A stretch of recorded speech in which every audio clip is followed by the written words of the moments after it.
This is Eileen McMenamin coming to you from Tulane University at the Bipartisan Policy Center's 3rd Annual Political Summit. I'm joined by two of the country's most renowned pollsters, Bill McInturff, Republican pollster, Stan Greenberg, Democratic pollster. Thanks for joining us today. So my first question for you guys is Washington more divided than the country? Yes. Go ahead. I'm assuming Bill's going to agree with me. I think the politicians, the political class, is deeply, deeply divided and dysfunctional. The country is much. First of all, the country has divisions, but they also are willing to. They want to see problems addressed. Addressing problems, serious problems, is the most important thing. They don't get to this locked in, can't move, and they're way ahead of the politicians. Yeah, we just went through this debt ceiling negotiation, and in Washington, Washington took a victory lap afterwards and said, "Oh, look, we came to agreement. We didn't collapse the debt of the country. We have this structure in place." And for the rest of the country, it destroyed consumer confidence. It demolished confidence in Washington. What they said was, "Are these guys crazy? Our economy's struggling, and they're going to fight to the last minute about paying our bills." It is a really profound sign of how different the instincts of Washington were compared to those of the country. And we're seeing that again with the super committee, right? I mean, people are asking for leadership, and we'll see whether we get it. I think the super committee is passing a little bit kind of underground and with a lot less notice, because in the debt ceiling debate, every day the headline was, will we default? Will we default? That became the background. And default and Greece is unfolding at the same time. Will America choose to default in order to play out political games? So that very painful. So Democrats and Republicans alike are frustrated. Is this bad news for incumbents? Are they all going to get thrown out? If it's possible, if they could find a way to do it. I think we both think this is a unique election. People are uniquely angry. They're uniquely angry with both parties, and they're all heading down, and we still don't know where this ends up, and how people find the way to express their frustration and anger. So it's. Yeah, but we don't have 435 congressional seats that have all been drawn to be kind of competitive. What we have is a system where each political party embeds itself into very secure seats. And what it means for something like 300 to 350 members or more, they wake up and say, well, I can only lose in a primary. And so their instincts are to make sure they don't lose a primary. They don't wake up saying, oh my gosh, I've got to make sure the middle of the electorate is happy. And so the thing that is kind of a cap on both in this phrase of this conference, taking the poison out of politics, but also getting things done, is that our congressional redistricting has made the partisan process substantially worse by giving each party a huge chunk of seats that can't really truly be competitive almost in any different situation. And talk to me a little bit about the primary process, because there are dangers with working with the other side. We've seen that numerous times, and I think this time around we'll have even more primary challenges than we've seen in the past. I mean, where's the incentive for actually trying to get anything done? Very hard, very hard. But it's also built into the structure of the parties, and Bill may differ with this. But the truth is, I don't know, 80% of self-identified Republicans are conservative. I mean, there's a fair amount of ideological homogeneity on the Republican side. The Democratic Party is very diverse. One third self-identified liberal, 2/3 moderate and self-identified moderate and conservative. So sorry to laugh in your face. No, but it leads to a different kind of politics. We have, look at the Democratic caucus in the House. It's actually ideologically fairly moderate. New Democrats. There's a whole range of caucuses. Not a handful of 4, or 5.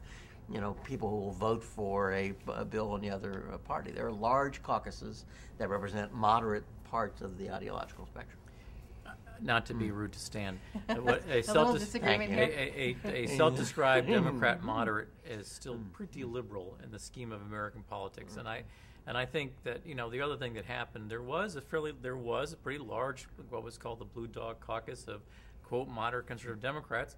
And guess what? They got eradicated in this last election. They essentially most of them became Republican seats. And I think I'm just, New Dems. I'm just saying that I'm underwhelmed by the range of ideological difference in the Democrat Party in terms of what it means from today's policy discussion. And where do you see, where do we end up with the Tea Party movement and Occupy Wall Street? What is the outcome of both of those movements? I think, by the way, I think they're real. I mean, I would not underestimate the Tea Party. I think is enduring. There's about 15% of the electorate that are strong Tea Party supporters. I think Occupy Wall Street has has broader support, but there's about 15% of the electorate that are strong Occupy Wall Street, and so about a third of the electorate, are in these forces. So I think they will help drive the debate. And if you look at, what's actually being talked about, the content, the agenda, Occupied Wall Street's had a big impact. Much more discussion of inequality, wealth, 1%, middle class, less discussion of deficit. And so what's happening in civil society, impacts politics.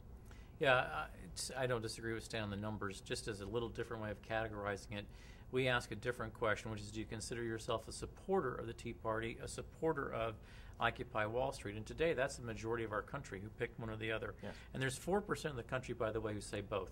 So when you're looking for, we might think that they're ideologically distinct, but there's 4% of the country who say, no, I'm for anything that's going to blow up this current system. Wow. But what I tell folks is what it means is that on the kind of bell curve of life, we have 25% here, 25% here, and you've got about half the country in the middle. And what it's done, and I do think Occupy Wall Street has done exactly that. I think both the Tea Party helped drive a debate about the role of government, and the Occupy Wall Street is driving a debate about income inequality. And guess what? A lot of campaigns are about what's the debate about. And I think as we head into 2012, I think it's a lot less settled about what that debate's about. Right. And the last thing I say is I think you've got to distinguish between the encampments in these cities and what that means versus this broader discussion that people have grabbed hold of about, do we have an elite in this country that need to be challenged or debated, and that. And I think that's the broader context in which the policy discussion's taken place that's, I do think, impacted the political debate. And finally, so does this mean that we're ripe for an independent candidacy? Yes. Yes? I mean, I don't know what form it's going to look. I've been, the campaign that I helped in with Bill Clinton, we had Ross Perot get about 20% of the vote, but would poll in the mid-30s. But the country's much angrier, now. Politics is different, but there's space for an independent who's like a Perot-like, who's pro-American, anti-government, but more secular, libertarian, and there's room for Anderson-type Starbucks-like candidate who's asking for a change in the culture of Washington. And I think there's a space for both of them. They could have a big impact. I mean, they won't win, but could have a big impact on who actually gets elected. Tip the scale. Yeah, there are these moments where you have this sense that kind of the American, America as we know it is kind of sort of unraveling, and that is one of these moments. But in 1948, 1980, 1968, and then you kind of go through these elections, 1992. What's happened is huge economic dislocation creates this kind of massive discontent with both parties, and it creates the rise of a third or fourth party. And what I say to folks is, if you said to me, Bill, there's two models. Model A is we're going to have a Republican nominee versus the president, and they're going to fight for 48% of the vote, and we have all these little candidates who get 3 or 4%. That's Model A. Model B is our politics fragments, and we have third or fourth party candidates, and they are at least 10 or 20% of the vote combined. I keep telling people, I'm sorry, every bit of data we see, every historic precedent says we're headed towards B. And I know there's a frustration with the press and others saying, well, Bill, who's the candidate? How do they get on the ballot? How do they do this? And I said, I'm sorry, I don't have to. Ross Perot in March of '92. It was barely known, and he had to say it was self-financing, and he won court battles to get on the ballot. This stuff happens when you have this kind of climate. In the age of the internet, and the ballot access issues have gotten easier because of Perot, and in the age of the internet, the money's gotten easier. And so I believe that that is the more likely outcome to this election in a way that makes this election very difficult to predict. And what I also say to folks is, if you think we're on some kind of straight line that says, here we are today, here's where we're headed next November, and we're on some kind of traditional straight line that we can kind of predict how things are going to go, nothing about this data tells us that's true. What this data says is weird, unpredictable stuff's going to happen, and a very volatile electorate's going to push a very unpredictable, volatile result. So is there any hope for bipartisanship then? it's going to set the stage for bipartisanship. I'm serious. This kind of an explosive election, I mean, just like Ross Perot changed the agenda, what actually happened afterwards, we had a series of budget deals after that. I think 2013 on is this will has to create a platform that the public won't stand for not acting.